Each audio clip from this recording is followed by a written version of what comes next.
be slim, trim, and sugar free. I want to get in shape. I want to look better and feel better. So I decided to start running, which was a tough decision because I didn't feel like running. My joints were aching. I don't like being out of breath. But once I got into it, I really started to like it. And I can tell you, everybody out here, I just want to encourage you. Here's the thing. I used to be the guy who ate the fried chicken and the ribs and, all the soul food and all that. And I still like that stuff. But I learned that stuff really kills you. And I learned that a lot of the reason black people die early is because we eat a lot of crap. And on top of that, white people are dying too because their corporations are feeding them crap. So everybody's just getting fed a bunch of crap. So when I controlled what I ate, got rid of white sugar as much as I could, and started exercising on a regular basis, the pounds just started falling off. And so you can kind of see, you guys, it's hard to see everything. I'm not showing off or flexing, but I am actually in really good shape now. And I'm very happy about it. This is my old high school shirt. I went to Ballard High School in Louisville, Kentucky, and I was captain of my track team. And I wear this shirt proudly because Ballard actually, right now, the reigning fastest man or second fastest man on earth, depending on how you look at it, named Ronnie Baker, actually graduated from my high school and ran on my track team. But he wasn't the same age as me. He's a lot younger than me, of course. But he's literally, go look him up, Ronnie Baker, Ronnie. He's making waves. He's running Usain Bolt times, and he's really one of the fastest sprinters on earth. So I'm really proud of that. But anyway, make sure you hit the like button, the share button, the subscribe button. So everybody can hear these conversations. I think these conversations are extremely important, especially for black people. And the reason that they're important for black people is because as a finance professor, I can tell you that black people do not get good financial information. As a finance professor, I can just tell you black people are not getting good financial information. I remember when I was teaching at Syracuse University, I was teaching on the faculty of Syracuse for 13 years, and I was doing all this, research. Literally, academic research is tough to do because it's not like you can go open up a book and recite what's in the book. That's what people do if they go to law school or medical school or whatever. No, we actually have to write the books. If it's already in a book, then it doesn't count. You can't do research that's supposedly original where the idea is already in a book. So basically, no, Kenneth, I'm not a boule. I barely know what a boule is. It sounds like, I think it's bougie Negroes. I'm not a bougie Negro. I'm just a black man out here trying to tell the truth. So anyway, when I was doing all this original research, I remember that, in order to do all this, I had to understand a lot of the things that were already out there and kind of go to the frontier of that. And one of the things that I really remember thinking was, I said, my God, there's so much going on financially in this world that black people do not understand.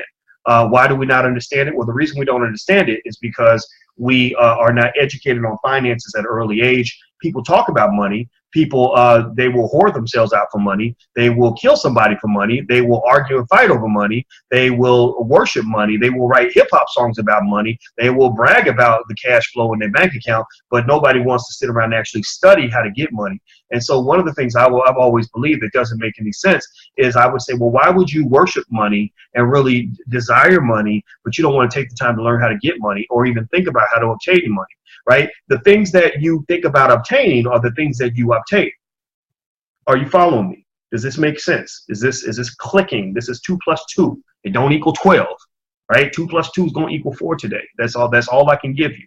So you desire money, then why would you not want to learn about money in order to obtain money? See, if you desire money, and you really, think money's important, because think about it, people worry about it, they talk about it, they will sell sex to get it. Women will date a man because he's got money. So money's important. So you desire money, but you want to have money. And because you desire it, you want to have it. So if you got 2 plus something else and that equals 4, 4 is actually having money, then why would you not put the other 2 in there? See, you can't get 2 + 0 to equal 4. See, 2 + 0 does not equal 4. 2 + 0 equals 2. That means that if you take your desire to have money and you don't compound it with the other part of it, which is the actual learning of money, then you're going to always come up short. See, if you take where you at and you add nothing, then you're going to end up exactly where you started.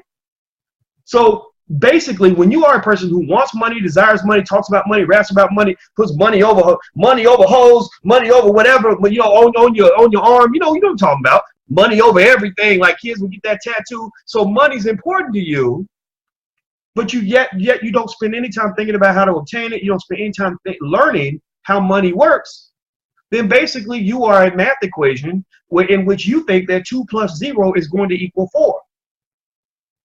It don't work like that, partner. You can't do that. That does not compute. 2 plus 2 only equals 4. So the desire to have money plus the knowledge of money will lead to the acquisition of money.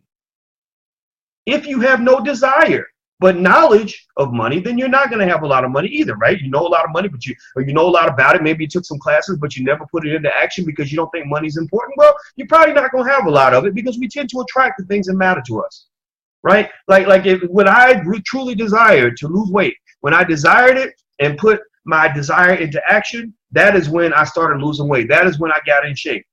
But when I had the desire and committed to no action, then I was the math equation where I thought 2 plus 0 was going to equal 4 when I found out that 2 plus 0 is going to equal 2. I ended up exactly where I started. I came up short from my goal because I did not add all the required components to the equation in order to get the desired result. So when I'm thinking about money, one of the things that's on my mind today is student loans. Now let me show y'all something right quick. I'm gonna pull this up on a screen share so y'all can see. I don't even know who this lady is, but whoever you are, ma'am, you inspired my podcast for today because I thought that you said something that was real, and it is really real. It involves profanity. So if you got your kids listening, you might want to cover their ears, even though you know as well as I do, your kids are hearing cuss words every day. So get out of here with that stuff like, oh, I don't cuss in front of my children, please. Everybody else does. If your children know who Cardi B is, then they get exposed to the word vagina at least 7 times a day. And it don't even come in the form of vagina. It actually sounds like something else. And I'm not even going to say it because I'm not trying to disrespect your kids the way the world is. But seriously, get real. Come on, look at the world we live in. Anyway, let me read this to you. This from a lady, I don't know who this lady is, King Bay's queen. I don't know who King Bay is. When I think about Bay, I think about Beyonce, but that's queen, so she's not a king. But maybe she's King Bay because some women are calling themselves king. We live in a world where gender apparently doesn't exist. It's not a thing anymore. So I don't know what that means. But anyway, let me read this to you. She says, I've paid $33,685.71 toward my $50K in student loans. That bitch is still at $48,000. She says, fuck interest, fuck Fed loans, fuck this education system, fuck everything. Let me repeat that. This is what Liza Sweet Pea at King Bay's Queen on Twitter said. If you see this, sister, I'm just quoting what you wrote up here because I think it's real. I think it's a lot of people feel this way. I've paid $685.71 toward my $50K in student loans. So she owed $50,000. You would think, well, if I owe $50,000 and I pay $50,000, then I will owe zero. See, that's again that backward math, right? We think 50,000 minus 50,000 is gonna equal zero, but it don't because you got this thing called interest. So I paid $33,685 toward my $50,000 in student loans. That bitch is still at $48,000. Fuck interest, fuck Fed loan, fuck this education system, fuck everything. So apparently, King Bay, whatever her name is, she is what I would call she's part of a special group. The special group is called the Misguided Negro. The Misguided Delusional Negro which is many of us are in this category. We're all in this club, by the way. I'm not putting her out there.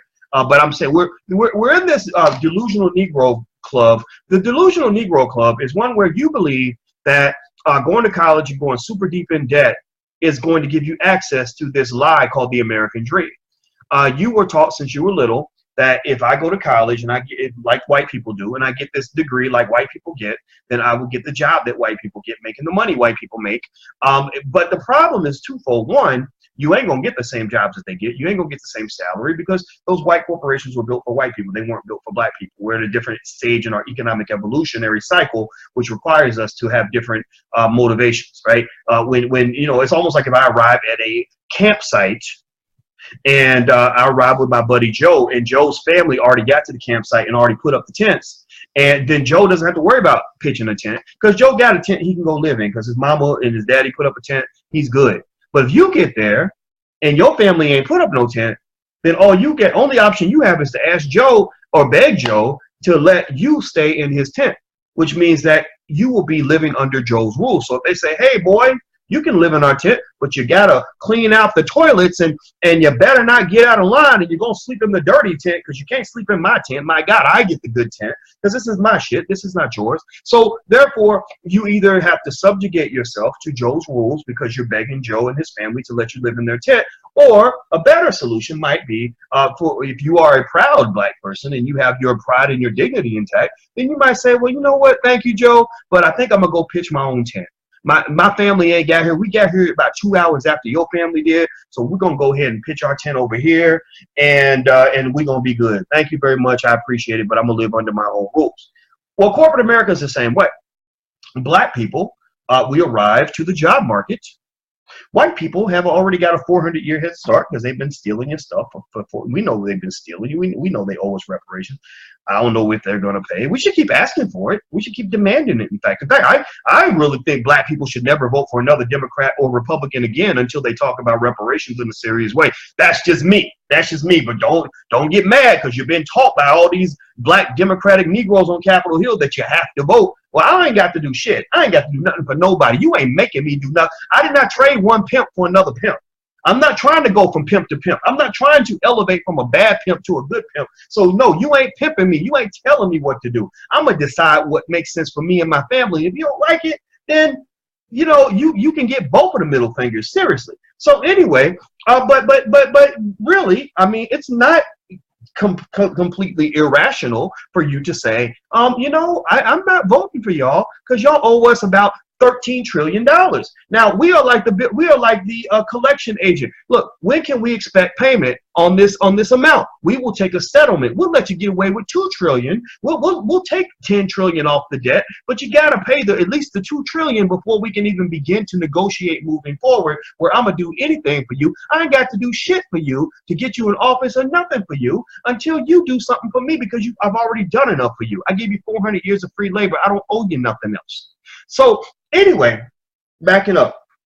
So when you get to corporate America, what happens with you is that you get to these companies where all these white people have pitched their tents. They built their businesses and they're creating jobs, mostly jobs for other white people. That's why you go to these corporations and all the managers are white males. All the guys playing golf together are white guys, right? It's like a white culture. White, wiggity, wiggity, white, right? And you try to fit your black ass in the middle and you find that it just doesn't work. It feels awkward. You can't even say Black Lives Matter without them looking at you cross-eyed. I swear to God, I got a few white friends, right? And I like them. They're nice people. I swear to God, they never say anything racist to me. They never mistreat me. But the thing is, here's the thing.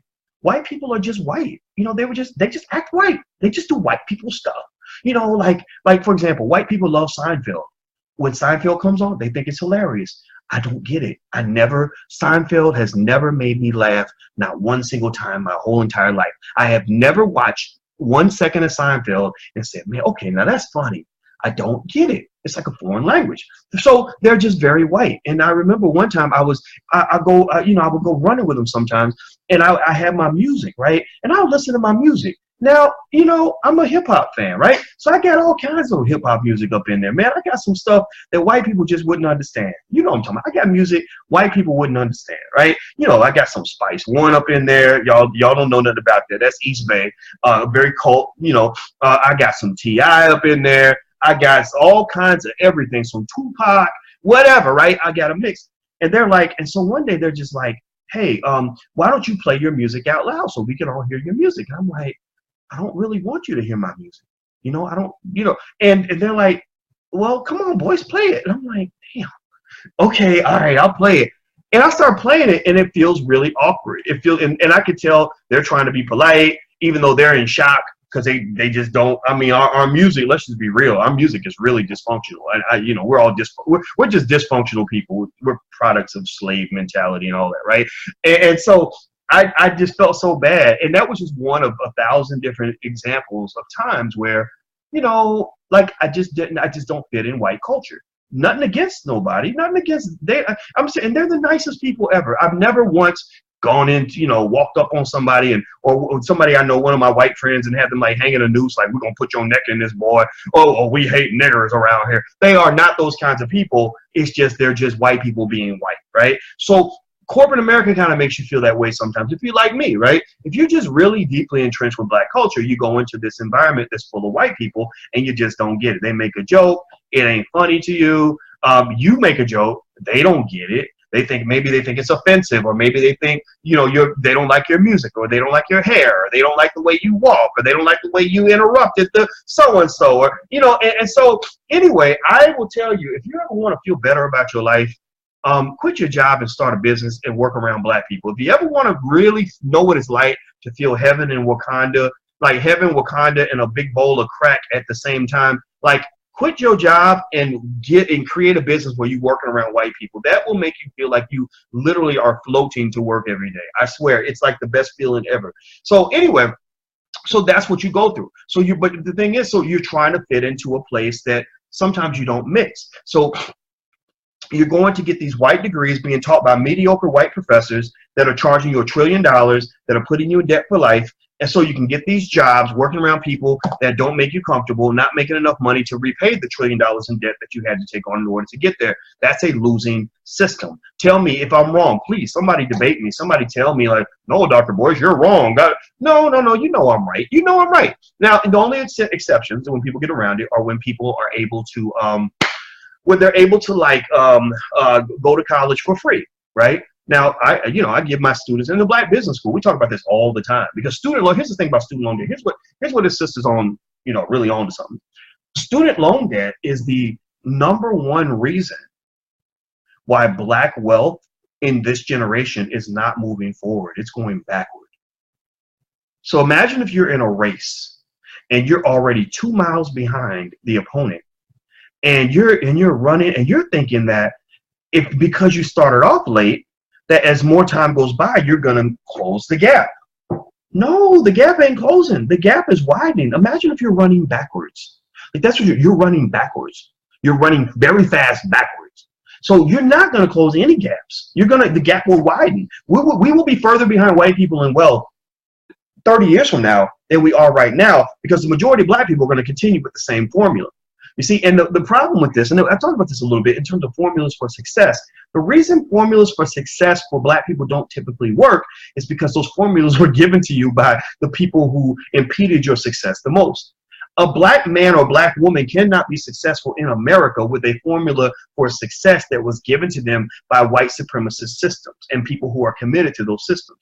You can't. I mean, it doesn't mean that doesn't mean you can't meet helpful white people. It doesn't mean they can't offer some good advice. I've learned from white people who taught me a thing or two, but there are times where I learn from observing as opposed to hearing what they tell me. Because they'll say, people will say one thing, but then they'll do another, and I watch what you do. I'm like, okay, how did he get from here to there? How did that work for him? How can I make that work for me? You got to observe. You can't just let people give you advice when they've never shown that they have your best interest at heart. So that white teacher who's teaching your son in the 4th grade on how to be a successful man is not really thinking. She's not visualizing a successful black man the way you are. She might be visualizing a gay man. She might be visualizing him being a feminized man.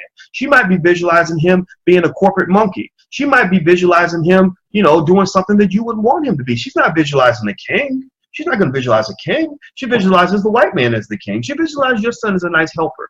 Like, like Malcolm X. Remember when Malcolm, remember the story? Do you know the story about Malcolm X where he was in school and he was the best student in the class, and he said, one day I want to be a lawyer. And his white teacher, who was really trying to be helpful to him, who really liked him, he said, I like you, so I'm going to give you some advice.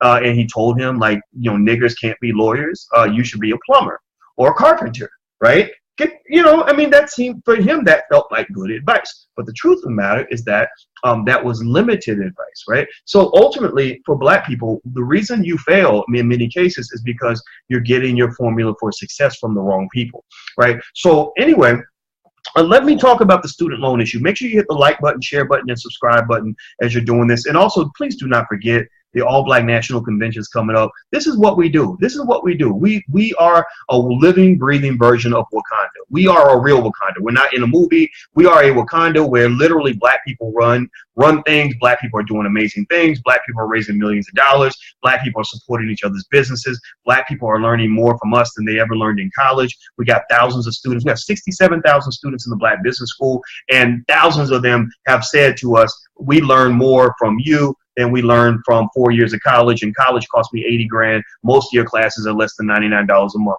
So if you don't believe me, just feel free to go give it a try. You can go to theblackbusinessschool.com and just try a free membership.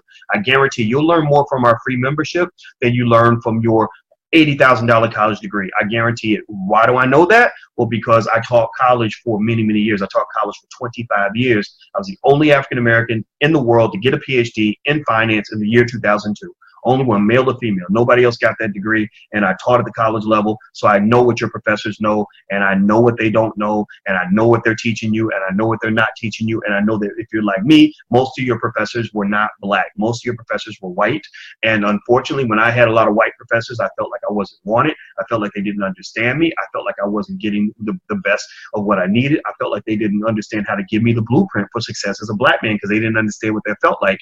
And I look back on that and I think, oh my God, why would I give all of my money? Why would I give the majority of my money? All these black businesses need my support. And why am I giving the majority of my money to the people who hate me the most? Like this sister who wrote this thing about the student loan debt, 50K in student loan debt. I bet you she went to a white university. Chances are, if she didn't, somebody else did. A lot of y'all did. And you know what I'm talking about. You probably went to the school, felt, were attacked by racism, had people, professors that made you feel like a nigger. You had classmates that didn't understand you. You had all these racialized situations. When I was at the University of Kentucky, we literally had a situation where a black woman was attacked with a knife because she supported an article I wrote in the campus paper. I'm not making this up. Her name was Tanya something. And Tanya literally in the 90s, you can probably go Google this. It's probably somewhere out there in the media. But Tanya wrote a letter. See, I would write in the campus paper, and every week I'd write these articles that were pretty radical, and I would talk about racism and white people, y'all full of crap, and black people, let's stick together, let's stand up, let's fight. I mean, I've been doing this since before sense, right? I've been doing this for a long time. And I would write these really crazy radical articles, and all the white people, I was used to people hating me. I was used to the white people I was like the nigga they love to hate, right? So they would all write, I remember about hundreds of letters would come in. That nigger, he's a terrible person. We think you're wrong. You hate white people, blah, blah, blah, blah. We're death threats, all that. And this black girl wrote a letter in that was actually favorable. It was one of the few positive letters I've ever seen. So I remember reading it. I was like, oh, somebody in here actually likes me. Oh, this isn't a surprise. Well, you know what happened when she wrote that letter? Some white boys followed her to class. And when they followed her to class, they cornered her behind the door and put a knife to her throat. And they said, if you don't like your life on this campus, then we can end it for you. Because she had said something like, you don't know what it's like to be a black person on this campus. Right? So they literally threatened to kill her. And the administration at the University of Kentucky tried to cover it up. They told her to don't tell anybody, blah, blah, blah. And the reason they didn't want anybody to know was because they have a long history of treacherous, horrific racism. Now, mind you, think about this. Think about how stupid this is that I gave, tens of thousands of dollars to a clearly white supremacist institution. Would I do it again? No, I wouldn't. But, when you follow in the white man's blueprint for black success, then that's what you do. You go and you find a bunch of racist white institutions and you give them all your money. You let the black businesses starve to death. You walk right past the black business so you can hand a white supremacist institution all your money just for the right to sit next to a bunch of white people in class, right? So long story short, we had a big protest and we had to do all this fighting. And it wasn't until years later that I looked back and I said, man, wait a minute. I know people who went to college and enjoyed their experience. I know people who want to give money to their school. I don't want to give. When the University of Kentucky calls me and asks for money, I hang up the phone. I'm like, why would I give money to you? I hate you. I don't totally hate you. I just don't like you very much. I don't have any fond memories from college. I felt like I got my degree despite the fact that you were around me. I didn't get it because you actually boosted me up or helped me, right? And so ultimately for us, what we got to kind of think about is, why are we giving our money away to the people that hate us the most? It's like love. Like if you have low self-esteem in relationships, then what do? What do people do when they have low self-esteem in relationships? Well, I knew a guy who was in a relationship with a girl that really, really liked him. She really, really liked him, loved him, was there for him all the time, gave him whatever he wanted, emotional, physical, you name it. Cook a plate for him, always there for him. He's upset about something. He called 2 o'clock in the morning. She listened to him ramble all night long. And she really liked him. And she was a pretty girl, nice girl, whatever. And then there was another girl he knew that was like playing hard to get. She was kind of bitchy. She probably read that book about how bitches finish first, or some book. That was literally the title. The title was like Why Bitches Get All the Guys or something stupid like that. But ladies, that's my advice to you. Don't be a bitch. A real man ain't gonna want no bitch. A real man's gonna want a queen. He's gonna want a gracious woman. He's gonna want a loving woman. He does not want a bitch. He does not want a woman that's gonna complain about him around every turn, never be grateful for anything, always mistreat him, always disrespect him. Now, but you might get a little boy that might need that. But a real man ain't gonna want. A real man gonna kick your ass out to the curb because you don't deserve love if you are acting that way. So let's just be clear about that. But anyway, she had this bitchy attitude, very hard to get, whatever. And he was chasing this other girl. And I was like, this is weird. This doesn't make sense. This is kind of strange. You got this one girl who gives you everything you want and thinks you and adores you, and this other woman who's not prettier than her, who literally is like spitting in your face every day. Like, what is wrong with you? Like, that's very weird. Why would you spend all your money on the girl who hates you and not be willing to do anything nice for the girl who adores you? And you know what he said? He said, I think I just like the challenge. I think that she's this girl over here. She's just too easy. It's just too, it's just too easy for me. And I look back on that moment. Now, he was a kid. He's like 21 or 22. He's going to end up hooking up with some thought that's going to take all his money and rip his life apart. And then he's eventually going to grow up out of that. But that's how children think. That's how people think when they are either children or they have low self-esteem. I believe with this particular guy, based on how he thinks, his thinking was, if you love me that much, if you adore me that much, then something must be wrong with you. Because why would you want me that bad?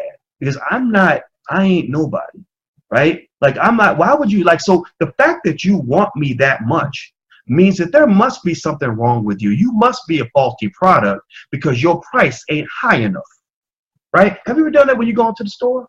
See, some companies have a strategy like that. They're like, oh, just tack on to the price. Whole Foods does that strategy. They charge more because they know people just want to pay more. They're like, well, shit, if you don't like spending $2 on your carrots, then we will gladly charge you $6 to make you feel like you're getting a quality carrot. It'll be the same motherfucking carrot. Same damn carrot. But people feel that if it costs more, oh, it must be higher quality. Oh, I must be a member of the Boule because now I've got quality carrots in my bag, in my Whole Foods bag, right? And that's how people pick relationships. That's how people do things in life. And that's what happens when we talk about going to college and all that. We actually like giving our money to these white supremacist organizations that don't want us around because it makes us feel better when they accept us. It makes us feel better that we sacrificed so much in order to get there.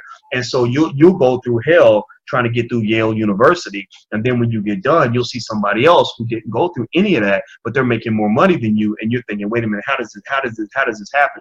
Because I thought that because I was dealing with and putting up with all these snooty, irritating, arrogant motherfuckers, that my life was going to be better because of it. When the reality is that I know a lot of people who go to Harvard and Yale who don't know nothing about how to make no money. But I know some hustlers in the street who read about 10,000 books who can run circles around you when it comes to going to get that dollar, right? When it comes to getting out here and being successful. Many of the people I know who are the best entrepreneurs are not the ones who went to college, got the MBA, the law degree, and all that. They're not those people, because the people who tend to get that formal education usually are the ones who don't feel desperate enough to go out and hustle and start a business. Because they're thinking like, well, no, why would I start a business when I can just go get a job? And so what happens is you get out and you're thinking you're going to get the job. And some of y'all do. Some of y'all got nice jobs, and I'm happy for you. But a lot of you ain't got the job you want. A lot of you ain't making the money you want. A lot of you didn't get the opportunities you deserve. A lot of y'all got found out. So your boss went on your Facebook page and found out, or you saw that you had a YouTube channel where you said something that white people don't approve of. And next thing you know, you've been blackballed and you may not even know it.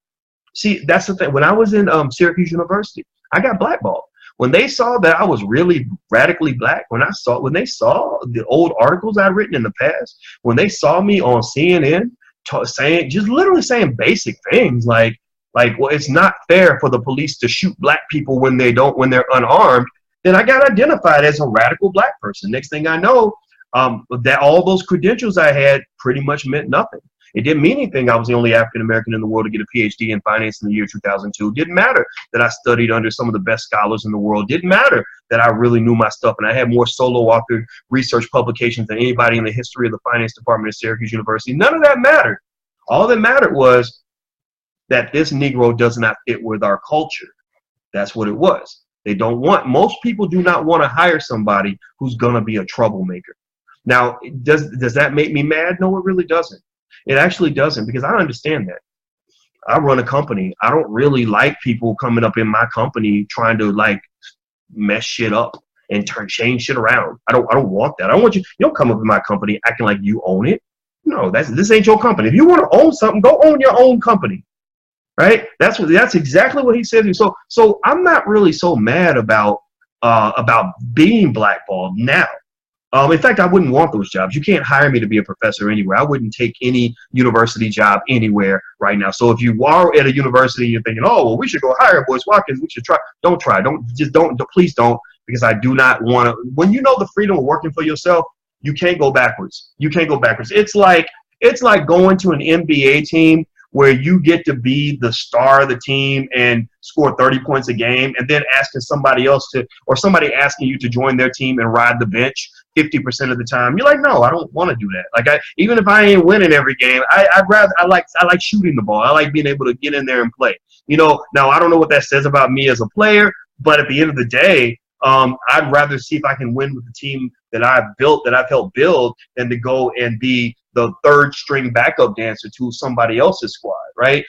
So the truth is that a lot of times for black people, even if you're talented, the best opportunities you usually get is to be a second or third string player on a squad that is run by white people. You get to come in and you get to ride the bench. You get to be the black guy that they pull off the bench if they are really in dire straits, or if they need somebody to help them out. They're usually not going to make you the captain of the team, because that position is typically taken, right? And there's a culture that comes with that. There's a way of thinking that comes with that. And a lot of times that way of thinking is not consistent or congruent with your thinking as a black person. So the best thing you could do for your children, really, I don't care if your child goes to college or not. Go to college, fine. If you want to spend the money, go spend it. Some people don't even have to spend it. Some people, I'm gonna tell you like this: the kids in our house, we're talking to them already about scholarships. We're already putting them in special programs. We're having them. The little one who's super smart, we had her go today to get an assessment on mathematics so she can get ahead of the curve. I'm like, I don't want her to be the smartest kid in the 5th grade. I need her to be smarter than the 8th graders now. We're going for the 8th graders now. We ain't worried about what's happening. It's like when LeBron James was playing basketball, when he was better than all the other high school kids. Well, you don't just say, well, you're better than every high school kid, so you're good enough. No, you say, let's get some college athletes in here. Then you say, let's get some NBA players in here so he can really test his skill and really go to the next level. That's how you create greatness. You understand? So basically, if you want to know our strategy, in terms of the strategy that I speak on with the wonderful woman by my side, is I say, look, we live in a competitive world. We live in a competitive world. And when it comes to living in this competitive world and really getting ahead, you must understand there is no ceiling to how much commitment you can have to being the absolute best you can be at what you do. If your child is already the smartest kid in the 3rd grade, then damn it, you have them do 4th grade work. If they master that, then have them do 5th grade work. If they master that, have them do 6th grade work. Because here's the thing, when we teach children in the Black Business School, we teach kids as if they are college students. We are actually in the process of building a medical school for children and a law school for children. We literally are like, how early can we get these children to where they aren't just trying to catch up with white people. They're not just trying to be included with white people. They're not just trying to hang in there. They're not just trying to be part of the club. They're not just trying to stay in the game. No. I want them to blow the game away, change the game, reinvent the game, and be on a level where people can't see you. Like, remember when Tupac said, "You can't see me"? What he's saying is, I'm so far up in the stratosphere. I'm so great. I'm so energetic. I'm so powerful at what I do. You can't see me with sunglasses on because my shine is so great and I have gone so far into the atmosphere that I'm totally unrelatable to you right now. So ultimately, what I want to just really encourage you to do, and to have this mindset when it comes to you and your kids, is you must get them to a mindset, yourself, put yourself in a mindset where it's like, you got that melanin, the power of melanin. You should you should aim for a point where they can't even see you because you are so well prepared. You are so learned. You are so enthusiastic. You are so focused. You are so determined. You are so willing to grow. You are so pushing harder to be better at what you do. That's what you want. That's what you want. And then what will happen is you'll know that you're defeating your haters. You won't know when you're defeating your haters by the fact that you'll just actually defeat them and say, I won, I beat them. That doesn't. What I found is that the day you know you really defeated your haters is when you are able to forgive them and you don't even care what they're doing right now. You're not thinking about them anymore. It's like an ex-boyfriend or ex-girlfriend, right? If you're sitting around obsessing over your ex, that pretty much means they still have a hold on you. If you're worried about what they're doing and mad about who they with and you talking about how they didn't look good when you saw them and how you're doing better than them, well, then that means you haven't really won. They still have a grip on you. The day you really won, the day you're really over your ex, because remember, we have a relationship with white supremacy. We are in love with white supremacy and white people. In case you didn't know, it's a marriage. It's an abusive marriage, but we love them as much as they love us.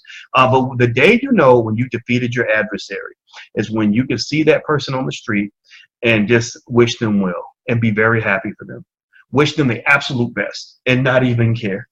And so anyway, going back to this, let's talk. So make sure you hit the like button, share button, subscribe button. I didn't plan to talk this long, but what the hell, I'm in it, so we're going to keep talking. But let me do something real quick. So make sure you hit the like button, share button, subscribe button. Also make sure somebody asked for the URL for the All Black National Convention. The URL is this. Write it down. It's allblacknationalconvention.com. That's allblacknationalconvention.com. Happens in Philadelphia, September 27th through the 30th. You can go to allblacknationalconvention.com. Get your tickets, get your hotel, get your flight now. Come on out. You won't regret it. You'll be around hundreds of other black people who are thinking just like you, starting businesses just like you. We're going to have great panels, great keynotes, amazing movies, all different kinds of things that are going to happen. It's literally the best experience you're ever going to have in your life. I guarantee that. So anyway, so here's the thing I want to say. So we were talking about Liza Sweet Pea, and I'm going to share this one more time and kind of repeat what she said earlier, because I sometimes I go in different areas with the conversation, but I can't apologize for that. I'm just being who I am. And she basically she says here, and I'm going to read this to you, then I'm going to show you something mathematically that'll help you understand what interest does to your finances and why interest is like the dirty little culprit. What interest is doing is making you poorer and making somebody else richer. So the thing is, interest is a two-sided kind of thing, right? You got the person who's paying the interest and those who are receiving the interest. I believe it was Albert Einstein who said, pay attention now, listen to this, meditate on this comment I'm about to make to you. He said, compound interest is an amazing thing. He said, let me make sure I get this right. I'm going to paraphrase it, but I'm going to say it wrong, but you get the point. He said, he who pays it loses wealth, and he loses wealth to he who receives it. So basically he says those who receive the interest build wealth. Those who pay the interest create poverty. So literally, when you are paying interest on various loans, like a car loan, car loans are big. Black people love their cars. I ain't saying there's anything wrong with loving a car, but you probably give away I'm gonna guess probably about $500 billion a year in wealth you transfer. You make donations to white supremacy, in case you didn't know. So you're donating probably couple hundred billion a year to white people with your car loans, with your car notes. Some of y'all got these ridiculous car notes, $800 a month. What you spending $800 a month on a car note for, man? Why are you trying to look better in your car? Why is your car looking better than your portfolio? That doesn't make any sense. But anyway, let's get back to it. So basically, that's what's happening, right? So when the interest is being paid from the borrower to the lender. The lender is the investor. The borrower is the person who needed the money, right? So when the borrower is paying interest to the lender is gaining wealth. That's why when I teach children in our Black Millionaires of Tomorrow program, what I tell them is that it's like a fence, right? You get to choose which side of the fence you're on. Do you want to be on the fence of the borrower, or do you want to be on the side of the fence of the lender, right? You usually have to pick a side of the transaction. And I tell them, you want to be on the side of the lender. You want to be on the side of the investor, because the investors, they suck wealth out of the borrower. You understand? Same thing. Do you want, when it comes to a business, do you want to be the consumer, or do you want to be the producer? Well, the producer produces a product that sucks wealth out of the pocket of the consumer. See, and the problem for black people, the reason that y'all losing economically as a collective is because from the day you're born, you're trained and you train your children to be the ultimate consumer. You train your children to be the biggest economic whores known to man. And the reason I use the term economic whore is because it's appropriate. A whore is somebody who is serving the whole community. Everybody's coming in to get what they want and until they use her up or use them up, right? And that's kind of what happens. They get what they want from you and they use you up. So ultimately, if you're talking about, how to talk to your child about wealth, you want to tell them about that fence. So you don't want to be always on the borrower side. You want to be on the lender investor side. You don't always want to be on the consumer side. You got to spend some time on the producer side. It's fascinating to me. Fascinating that I could, that would be easier for me to gather a group of black people to buy a product like an iPhone or some expensive sneakers or whatever. It's easier to get them to do that than it would be for me to get them together to learn how to start a business and produce a product. If I said, hey, I'm holding a seminar on how to produce a product, how to start a business, I'll get a few people in there. Don't get me wrong. There'll be a few people that will show up. But if I say, I got Jordans for sale, or I got, I got these, whatever, I got the new iPhone, I got the iPhone X, it would be like people packed out the door. It ain't their fault. Nothing wrong with that. And ain't nothing wrong with buying iPhones or Jordans. Nothing wrong at all. I have an iPhone and I have a pair of Jordans, just in case you want. Now, they were given to me.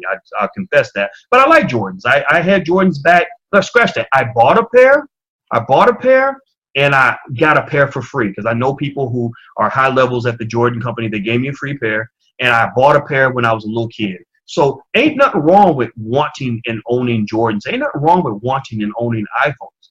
The problem is when you are focused more on owning the Jordans and the iPhones than you are on owning the businesses and the assets. That's the problem. That's where you lose. That's where you lose. So anyway, so with this, let's talk about the interest and how interest kind of works. You see, I'm going to pull up this interest calculator. I want you guys to kind of look at this. And I'm going to show you, I'm not going to share the screen on this. I'm just going to read these numbers to you. The interest calculator allows you to determine how much interest you're going to pay if you take a loan and you pay that loan over a certain amount of time at a specific interest rate. So what I did was I popped in 5%. And I said, okay, what if your child goes to college, they borrow 80 grand, and it takes them 20 years to pay off the loans? Now, first of all, you should understand that if they even pay the loan off at all, they're doing better than half of all black college graduates. Half of all black college graduates will never pay their loans back. I repeat, half of all black college graduates will never repay their loans. That means that for the rest of their life, they are not going to have good enough credit to ever buy a home, which means that they'll never get to jump the fence from renter to owner. Right? That's another area. That's another fence. Right? Remember I mentioned the fences between consumer, producer, borrower, lender, where there's renter, owner. Renters transfer wealth to owners. Owners, they suck up wealth out of the renters. Right? But you're trained as a child from the beginning to go rent an apartment. You're not trained to believe that it should be the gospel to find a way to own a home. You should literally, it should be like life or death. How do I find a way to own something? If you can't own a home, you should own something. Own an asset. Own something. You got to own something. I got to be an owner. I got to be an owner. I got to be an owner. I got to be an owner. That should be your number one obsession. That should be the obsession you teach your kids. You got to own something. If they don't own something, you can own something in 5 minutes. I'll tell you how to own something in 5 minutes. Go download an app like Acorns, Stash, or Robinhood and go buy you $5 worth of stock on one of those apps. Then you are at least beginning the process of being an owner. Ownership should be the number one priority for black people all throughout the country and all throughout the world. That should be the number one priority. Instead, right now, our number one priority is spending. And it ain't always your fault. A lot of it comes from, number one, you're going to school and you're getting the white man's blueprint for black success, which is telling you to be a borrower and a spender for your whole entire life, and to go and to give all your money to white educational systems that leave you in debt until you're dead. You also are getting from media. You have a bunch of retarded rappers that are rapping you about gold and cars and nonsense where they're throwing their money away, right? So you're getting inundated with very bad, horrific, terrible financial advice. What else? You're also in the household. You're having people that are telling you that you should want to go fill out a job application, but they're never telling you that you can actually create your own job. They're not actually telling you that you can go start a business, that that's an option for you too. Remember, you only have so much energy you can put out. That was my thing. I was like, I can either put out my energy in learning how to play the corporate game and how to fill out job applications, so I can put my energy into learning how to start businesses. So I said, I'm gonna put my energy into learning how to start businesses. So what happens is, when you get good at one thing, you're usually not as good at the other thing that you weren't practicing. So I'm very, very good at starting businesses. I'm very, very good at making investments. I'm not good at looking for jobs. If you told me, boy, you got to go get a job by tomorrow, I'd be like, man, I don't know what to do. What am I supposed to wear? Like, how am I supposed to talk? How do people talk in corporate, white corporate environments? I don't know. I have to retrain myself on corporate speak, right? So ultimately, you decide where you want to allocate your energy. Black people need to allocate our energy toward building and creating and investing and developing. We do not need to create our energy into jumping on white people's bandwagons, because they won't even let you on the bandwagon in the first place. And if they do, they put you in the back of the wagon, or they drag you. They put a noose around your neck and drag you at the bottom of the wheel, and then you're feeling all abused and beat up. But at the end of the day, while you're sitting on about $80,000 of student loan debt that you never repay. So here's the thing. So let's say your child goes to college and they borrow $80,000 in a student loan, and they pay that over 20 years. They pay 5% interest. Guess how much interest they're going to pay? They're going to pay, their monthly payment, first of all, is going to be $527, which is more than most car notes, and it is almost as much as a mortgage payment. There are a lot of houses you could buy where the mortgage payment might be $800 or to $1,000 or something like that. So it's almost a mortgage payment. The amount of interest is $46,711. So literally $46,711 is going out of your pocket in compensation for the fact that you received that loan in the first place. Now, let's say that you pay the loan back. Let's say it takes you 30 years. Well, how much interest would you pay in 30 years? If you let the loan sit out for 30 years, you're paying $74,604. So, think about this. You live in a country where people have a hard time saving even $1,000. But you have this scenario where people are going to college and they're expecting themselves to be able to find a job that will help them repay $80,000. Well, if you can't come up with $1,000 in your savings, what makes you think you can come up with $80,000 to repay a loan for a degree that might have only got you a job at Burger King? There's a lot of college students. I know a lot of college graduates who went to Syracuse, for example, and paid, I think Syracuse, the tuition is $64,000 something dollars.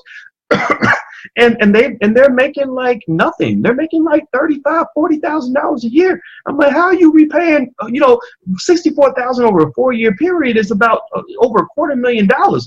And so I'm like, how are you paying back $250,000 in debt when you're making $40,000-$50,000 a year? I don't understand that. That does not compute. That's like 2 + 0 = 12. It can't work. It can't work. It can't work. It doesn't work. And in fact, not only am I telling you that it can't work, I'm telling you that it's not working. Look at the statistics. You see, because here's the thing.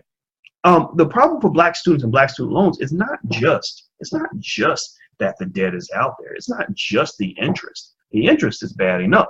What's really killing people are those penalties that they put on your ass when you paying late or you ain't paying at all. So you go a decade or you go 5 years without paying your debt, act like it's not there. Well, by the time you get back, your debt has grown. It's like your debt grows. Let me explain something to you about money. The equations, when you look at the mathematical equations behind how money grows, how interest compounds, and I know these equations, I've taught them for 25 years. The equations look disturbingly similar to the equations for how bacteria grows or how something grows in nature. So if you want to visualize it, imagine what happens imagine if you took a plate of food that had chicken on it and you put that chicken on the counter and you leave town and you're gone, and let's say summertime, so it's hot. So you leave town and you're gone like 3 months, right?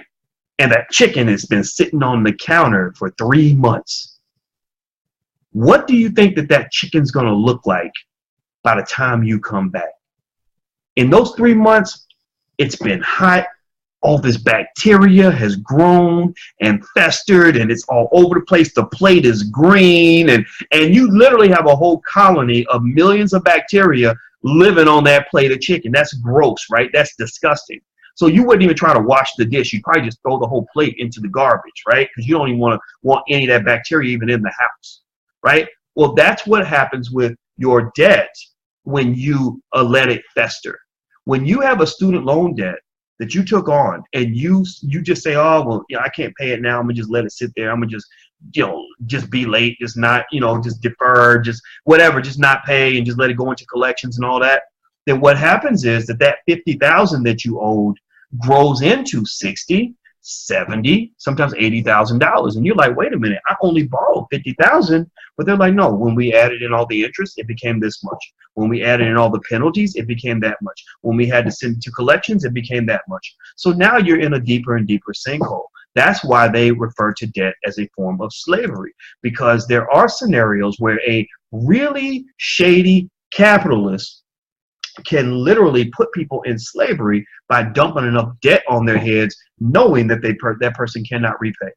That is a form of predatory lending. That is predatory lending. That does happen, where somebody will deliberately loan you enough money and tack on enough interest where they know that you ain't never going to be out of debt. You're going to be indebted for life.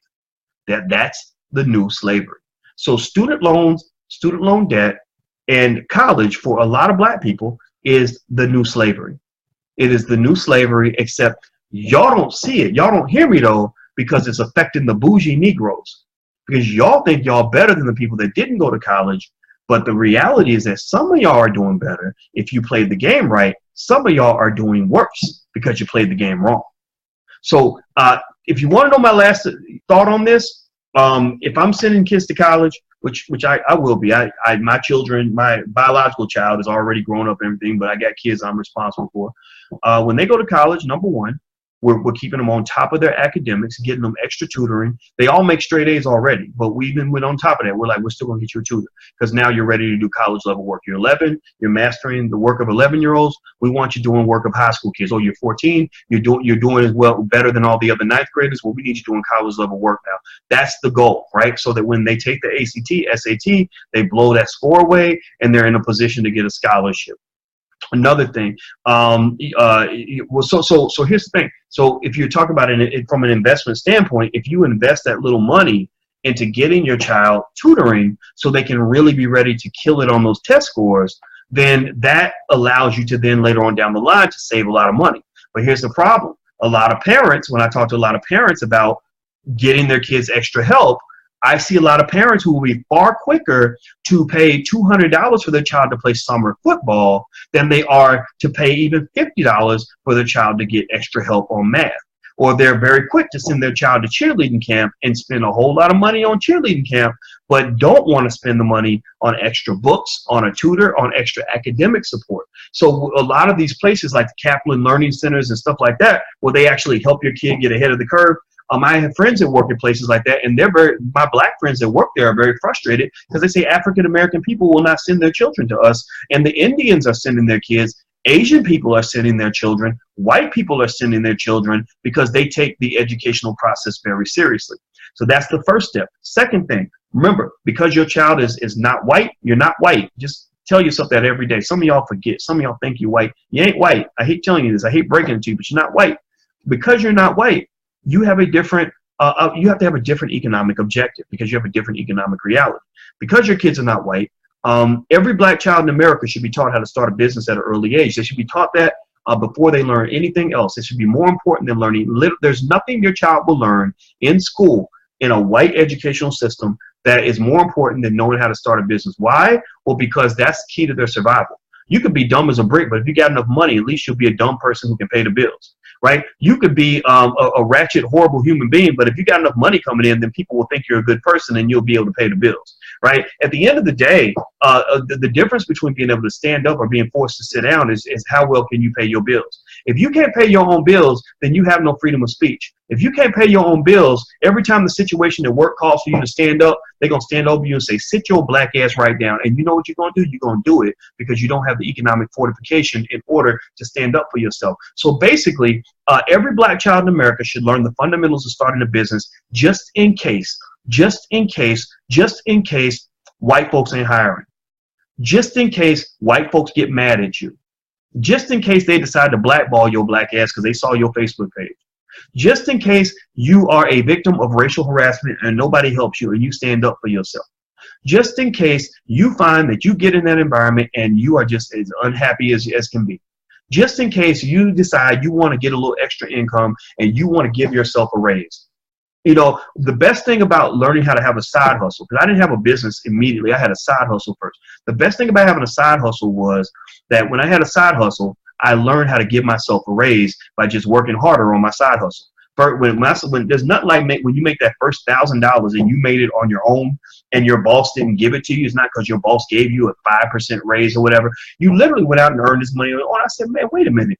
Wait, you mean I can do this by myself? I don't have to be his child. I can actually go out and make my own reality. So I didn't care about getting raises anymore. I didn't go beg for them. They would have every year, they would have a conversation, you know, in my department at Syracuse about who would get the raise, who would get the 2% raise versus the 5% raise. And they would fight about it and all that. And I was like, all right, you don't need to fight with me. I don't care. Do whatever you want to do. Because I was out here hustling, making an extra $2,000, $3,000 a month working for myself. So I didn't need their raise. Right? That was liberating. That was a wonderful, wonderful feeling. You know, but I wouldn't have had that feeling if I hadn't humbled myself and taken the time to learn how to do something a little bit different. So you got to humble yourself and change the game. You got to change the narrative for your kids. You cannot put your children in the same melting pot, the same boiling pot, the same dirty ass crock pot that you've been roasting in for the last 20 years. What kind of parent does that? What kind of parent wants their child to go through the same hell that they went through, other than a person who just believes in abuse? Like, seriously, why would you abuse your child by having them face the stresses of white supremacy every day? Don't you know that shit kills? Don't you know that black men die every day from hypertension and diabetes and heart disease because they can't handle the stress of being a black male in America and being constantly emasculated and ostracized and kicked out and marginalized and everything else? Why would you not want to look for an alternative pathway for your son? Why would you not want to do that? What kind of parent wouldn't want to say, I know what it's like to be in the fire. I don't want my children in the fire. My children are not even going down that path. They're going around. We're taking the second route because that first route ain't working. It ain't working. It's not working for millions of black people. But unfortunately, most of those people that are going down that path are going to lose. Most of those people going down that path are going to lose because it's one thing to not know something, but it's another thing when you don't even know what you don't know. Right? So they don't even know what they don't know. They don't even understand that the limitations of the path they're taking, because in their minds, for some of the mainstream Negroes, like the ones I see like at the BET Awards and trying to get in with white folks and all that, they don't even understand. They think that's all that there is. They think that the only pathway for success for a black person is to get under a white person's wing and hope that they take care of you. And so they deal with the stressors, they deal with the microaggressions, they deal with the unhappiness. They're depressed and they don't know why. They're angry all the time and don't understand why they're angry all the time. And that's their choice. That's their path. But I'm going to just tell you that there is a better way. And so that's it. I don't have anything else to say about that. I just think when I see this system, like, fuck the education system, fuck school, fuck student loans, fuck interest, all of that, I'm like, well, yeah, fuck interest. Yeah, fuck student loans. Yeah, fuck this system. But then I'm like, but you are committed to the system. You are as much a part of this system as any white person in America. Like, why would you join something and then be like, fuck this thing that I love so much? Why would you be saying fuck this system when you dedicate your whole life to the system? Why would you do that? Well, it's probably because she doesn't know that there's a better way. So when your child goes off to college, make sure two things again. Get them a tutor while they're young so they can get good grades and get a scholarship. If they have athletic ability, make them play a sport. Maybe they can get an athletic scholarship. That'll cut the price. That's how I got my goddaughter through Columbia for free. Or not for free, but almost for free. She got scholarship offers from every school in the country because I saw athletic ability from, at an early age. And I said, please just pick a couple sports. You're good enough. They're going to give you a scholarship because you're just such a strong athlete. So that helped her get a lot of scholarship offers. So get your child tutors. If they can play a sport, have them play a sport, do an activity, so that maybe that can help as far as like getting them more opportunities at different schools. Last but not least, make sure they learn how to start a business so that they don't end up feeling that their success or lack thereof is controlled by white people. That's the worst feeling in the world, when you really believe that your acceptance or lack thereof from white folks is going to determine whether you get to be happy or you get to be sad. It determines whether you get to be successful or you are unsuccessful. Why in the hell is it that most of these so-called successful black people that we look up to in the media every day are nothing more than people who've been coronated by white folks? Seriously, most of these, film directors and actors and actresses, you name any black person you see on TV on a regular basis who didn't get there by being coronated by white people, where some powerful white man did not decide to give them a job. So basically, they act like, they act all mighty and strong, like they're doing all these great things. When really, you ain't nothing but a nigga with a job. And you know what? You get out of line, you're gonna be a nigga in the unemployment line, and they're gonna forget all about you. So that's not real power. Some people think that being close to somebody else's power means that you actually have power, when the fact is that you actually have no power. Because as soon as somebody pulls the plug, the power is gone. I don't want black people to get power that comes from plugging in to somebody else's power source. I would like for black people to have power that comes from us connecting to our own power source, where we are the power source and we are the plug. See, right now, many of the most successful Negroes you see on TV, everybody from hip hop artists to talk show hosts to people you see, or politicians, whatever. Most of them are nothing more than people who were powerless, who plugged into a power source, and that power source is coming from white supremacy. That's what they are. I think that your child can actually have a power base, which gives them much more power than these people that are simply delusional. So that's it. I'm done. I'm going to stop talking. Have a good day. I'm Dr. Boyce Watkins. Make sure you hit the like, share, subscribe button, and all those good things before you get out of here. Also, make sure you subscribe. And if you want to get a free e-copy of my book, you can go